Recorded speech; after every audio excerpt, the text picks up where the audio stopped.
Hi friends, എല്ലാവർക്കും ശ്രീസ് PSC വേൾഡിലേക്ക് സ്വാഗതം. വരാൻ പോകുന്ന കമ്പനി ബോർഡ്, VFA, ബെക്കോ എന്നിവയുള്ള ക്ലാസ്സുകളാണ് നമ്മൾ നൽകുന്നത്. അപ്പോൾ നമ്മുടെ പ്രിലിംസ് പരീക്ഷ ജൂലൈ 18 നടക്കുകയാണല്ലോ അല്ലേ.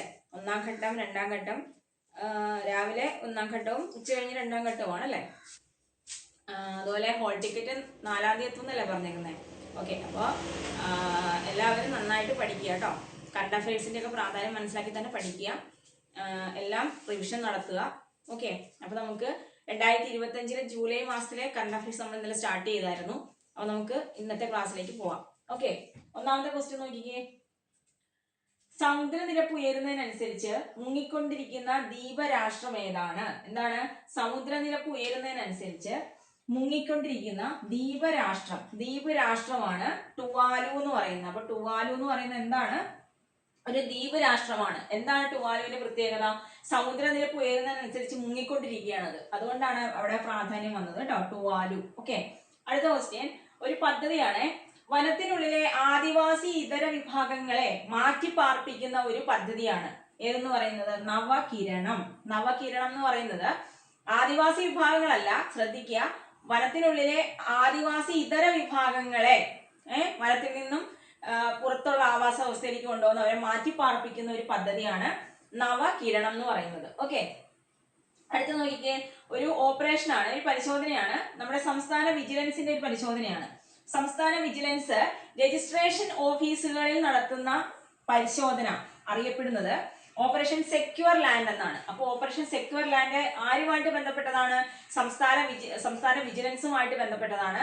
അവരെവിടെ നടത്തിയ പരിശോധനയാണ്? രജിസ്ട്രേഷൻ ഓഫീസുകളിൽ നടത്തിയ പരിശോധനയാണ്. ഏതാണ്? Operation secure land. ഓക്കെ, അടുത്ത ക്വസ്റ്റ്യൻ. ആദായ നികുതി ഈടാക്കുന്ന ആദ്യത്തെ ഗൾഫ് രാജ്യം ഏതാണ്? ആദായ നികുതി ഈടാക്കുന്ന ആദ്യത്തെ ഗൾഫ് രാജ്യമാണ് ഒമാൻ എന്ന് പറയുന്നത്. ആദായ നികുതി ഈടാക്കുന്ന ആദ്യത്തെ ഗൾഫ് രാജ്യം ഏതാണ്? ഒമാനാണ്, ഒമാൻ. ഓക്കെ, അടുത്ത ക്വസ്റ്റ്യൻ. അന്താരാഷ്ട്ര ക്രിക്കറ്റിലെ 3 ഫോർമാറ്റിലും സെഞ്ചുറി നേടിയ പ്രഥമ ഇന്ത്യൻ വനിത എന്ന ചരിത്ര നേട്ടം കുറിച്ചത് ആരാണ്? നമ്മുടെ സ്മൃതി മന്ദാനയാണ്. എന്താണ്? അന്താരാഷ്ട്ര ക്രിക്കറ്റിലെ 3 ഫോർമാറ്റുകളിലും സെഞ്ചുറി നേടിയ പ്രഥമ ഇന്ത്യൻ വനിത ആരാണ്? പ്രഥമ ഇന്ത്യൻ വനിതയാണ് കേട്ടോ. പ്രഥമ ഇന്ത്യൻ വനിത എന്ന നേട്ടം കരസ്ഥമാക്കിയ ആര്? സ്മൃതി മന്ദാന. ഓക്കെ, അടുത്തത്. അന്താരാഷ്ട്ര തൊഴിൽ സംഘടനയുടെ എത്രാമത് വാർഷിക സമ്മേളനമാണ് 2025 നടന്നത്? അന്താരാഷ്ട്ര തൊഴിൽ സംഘടനയുടെ എത്രാമത് വാർഷിക സമ്മേളനമാണ് 2025 നടന്നത്? 113ാമത്തെയാണ്. എത്രാമത്തെയാണ്? 113ാമത്തെയാണെന്ന് ഓർത്തു വെച്ചേക്കുക. അടുത്തത് ഒരു വേദിയാണ്. 2025 നാറ്റോ ഉച്ചകോടി വേദിയാണ് നെതർലാൻഡ് എന്ന് പറയുന്നത്. അപ്പൊ 2025 നാറ്റോ ഉച്ചകോടി നടന്നത് എവിടെയാ? നെതർലാൻഡിലാണ് കേട്ടോ. എന്നാണ് നാറ്റോ രൂപീകൃതമായത്? 1949 ഏപ്രിൽ 4-നാണ്. ചോദിക്കാറുണ്ട്. 1949 ഏപ്രിൽ 4-നാണ് നാറ്റോ രൂപീകൃതമാകുന്നത്. അപ്പൊ 2025 നാറ്റോ ഉച്ചകോടി വേദി നെതർലാൻഡാണ്. അടുത്ത നോക്കിക്കേ. അതിർത്തി നിരീക്ഷണത്തിനായിട്ട് AI അധിഷ്ഠിത റോബോട്ടുകൾ വികസിപ്പിച്ച IIT ഏതാണ്? എന്താണ്? അതിർത്തി നിരീക്ഷണത്തിനായിട്ട് ആർട്ടിഫിഷ്യൽ ഇന്റലിജൻസ് അധിഷ്ഠിത റോബോട്ടുകൾ വികസിപ്പിച്ച IIT ആണ് IIT ഗുവാഹത്തി. ഓക്കെ, കിട്ടിയല്ലോ. നെക്സ്റ്റ് നോക്കിക്കേ. കേരളത്തിൽ ആരംഭിക്കുന്ന ഡിജിറ്റൽ സർവേക്കായിട്ട് റവന്യൂ വകുപ്പ് ആരംഭിച്ച ഒരു വെബ് പോർട്ടൽ ഉണ്ട്. അതേതാണ്? എന്റെ ഭൂമി. എന്താണ്? കേരളത്തിൽ ആരംഭിക്കുന്ന ഡിജിറ്റൽ സർവേ ഉണ്ടല്ലോ, ഡിജിറ്റൽ സർവേ, അതിനു വേണ്ടിയിട്ട് റവന്യൂ വകുപ്പ് ആരംഭിച്ച വെബ് പോർട്ടലാണ് എന്റെ ഭൂമി. കേരളത്തിൽ ആരംഭിക്കുന്ന ഡിജിറ്റൽ സർവേക്കായിട്ട് റവന്യൂ വകുപ്പ് ആരംഭിച്ച വെബ് പോർട്ടൽ എന്റെ ഭൂമി. ഓക്കെ, നെക്സ്റ്റ് നോക്കിക്കേ. ഐക്യരാഷ്ട്രസഭയുടെ ഏറ്റവും പുതിയ റിപ്പോർട്ട് അനുസരിച്ച് 2025 സുസ്ഥിര വികസന സൂചികയിൽ ഇന്ത്യയുടെ സ്ഥാനം. ഐക്യരാഷ്ട്രസഭയുടെ ഏറ്റവും പുതിയ റിപ്പോർട്ട് പ്രകാരം 2025 സുസ്ഥിര വികസന സൂചികയിൽ ഇന്ത്യയുടെ സ്ഥാനം എത്രയാ? 99ആണ്. ഇന്ത്യയുടെ സ്ഥാനം 99ആണ്. 1, 2, 3 പൊസിഷനിൽ ഏതൊക്കെ രാജ്യമാണെന്ന് അറിയണം അല്ലെ. 1-ാം സ്ഥാനം ഫിൻലാൻഡ് ആണ്. 2-ാം പൊസിഷനിൽ സ്വീഡൻ ഉണ്ട്. 3-ാമത് ഡെൻമാർക്കാണ്. 1 ഫിൻലാൻഡ്, 2 സ്വീഡൻ, 3 ഡെൻമാർക്ക്. ഇന്ത്യ 99-ാം സ്ഥാനമാണ്. ഏത് സൂചികയാണ് ഈ പറയുന്നത്? 2025 സുസ്ഥിര വികസന സൂചികയിലാണ് കേട്ടോ. ഓക്കെ, അടുത്ത നോക്കിക്കേടാ. ഒരു കഥാസമാഹാരമാണ് പാടുന്ന പിശാച്. ഒരു കഥാസമാഹാരമാണ്. പാടുന്ന പിശാച് എന്ന കഥാസമാഹാരം എഴുതിയത് ആരാണ്? VR സുധീഷ് ആണ് കേട്ടോ. പാടൊന്നുമില്ലല്ലോ പേര് പഠിക്കാൻ.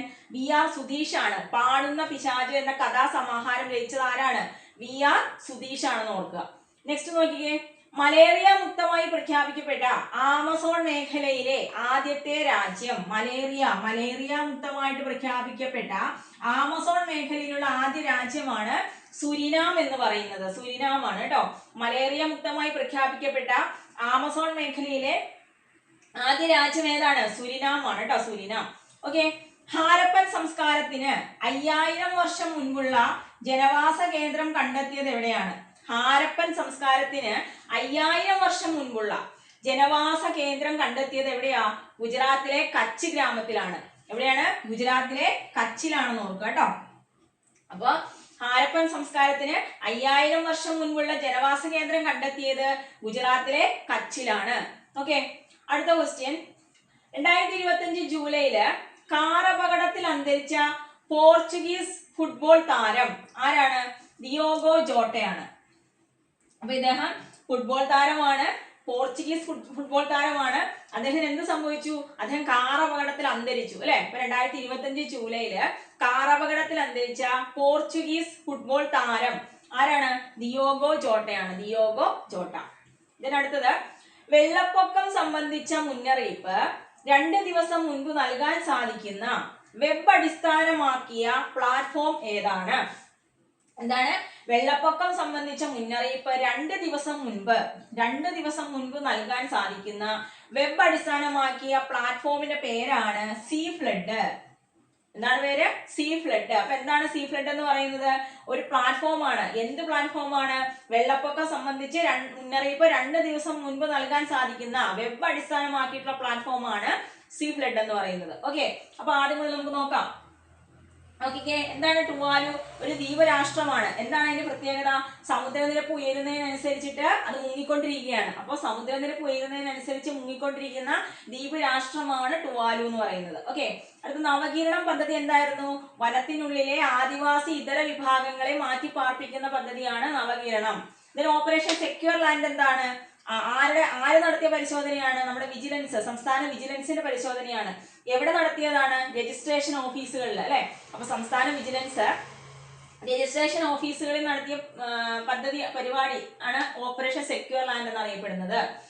ആദായ നികുതി ഈടാക്കുന്ന ആദ്യത്തെ ഗൾഫ് രാജ്യം ഏതാണ്? ഒമാനാണ്. അന്താരാഷ്ട്ര ക്രിക്കറ്റിലെ 3 ഫോർമാറ്റിലും സെഞ്ചുറി നേടിയ പ്രഥമ ഇന്ത്യൻ വനിത എന്ന ചരിത്ര നേട്ടം കരസ്ഥമാക്കിയ വ്യക്തിയാണ് സ്മൃതി മന്ദാന. അന്താരാഷ്ട്ര തൊഴിൽ സംഘടനയുടെ എത്രാമത് വാർഷിക സമ്മേളനമാണ് 2025 നടന്നത്? 113ാമത്തെയാണ്. 2025 നാറ്റോ ഉച്ചകോടി വേദി നെതർലാൻഡ് ആണെന്ന് ഓർക്കുക. അതിർത്തി നിരീക്ഷണത്തിനായിട്ട് ആർട്ടിഫിഷ്യൽ ഇന്റലിജൻസ് അധിഷ്ഠിത റോബോട്ടുകൾ വികസിപ്പിച്ച IIT ആണ് IIT ഗുവാഹത്തി എന്ന് പറയുന്നത്. കേരളത്തിൽ ആരംഭിക്കുന്ന ഡിജിറ്റൽ സർവേക്കായിട്ട് റവന്യൂ വകുപ്പ് ആരംഭിച്ച വെബ് പോർട്ടൽ ഏതാണ്? എന്റെ ഭൂമിയാണ്. എന്റെ ഭൂമി. ഐക്യരാഷ്ട്രസഭയുടെ ഏറ്റവും പുതിയ റിപ്പോർട്ട് അനുസരിച്ച് 2025 സുസ്ഥിര വികസന സൂചികയില് ഇന്ത്യയുടെ സ്ഥാനം 99, 1-ാം സ്ഥാനം ഫിൻലാൻഡ്, 2-ാം സ്ഥാനം സ്വീഡൻ, 3-ാം സ്ഥാനം ഡെൻമാർക്ക്. പാടുന്ന പിശാച് എന്ന കഥാസമാഹാരം ആരുടെയാ? PR സുധീഷിന്റെയാണ്. മലേറിയ മുക്തമായി പ്രഖ്യാപിക്കപ്പെട്ട ആമസോൺ മേഖലയിലെ ആദ്യ രാജ്യം സുരിനാമാണ്. ഹാരപ്പൻ സംസ്കാരത്തിന് 5000 വർഷം മുൻപുള്ള ജനവാസ കേന്ദ്രം കണ്ടെത്തിയത് ഗുജറാത്തിലെ കച്ചിലാണ്. ഇനി 2025 ജൂലൈയിലെ കാർ അപകടത്തിൽ അന്തരിച്ച പോർച്ചുഗീസ് ഫുട്ബോൾ താരമാണ് ദിയോഗോ ജോട്ട എന്ന് പറയുന്നത്. വെള്ളപ്പൊക്കം സംബന്ധിച്ച മുന്നറിയിപ്പ് 2 ദിവസം മുൻപ് നൽകാൻ സാധിക്കുന്ന വെബ് അടിസ്ഥാനമാക്കിയ പ്ലാറ്റ്ഫോം ഏതാണ്? സീ ഫ്ലഡ് ആണ്. അപ്പൊ കിട്ടിയല്ലോ. അപ്പൊ ഇത് ജൂലൈ 2025 പാർട്ട് 2 ആണ്. ഇന്ന് 2ാമത്തെ ദിവസമാണ് കേട്ടോ. ജൂലൈയിലെ കറണ്ട് അഫയേഴ്സ് 2ാമത്തെ ദിവസമാണ്, പാർട്ട് 2 ആണെന്ന് ഓർക്കുക.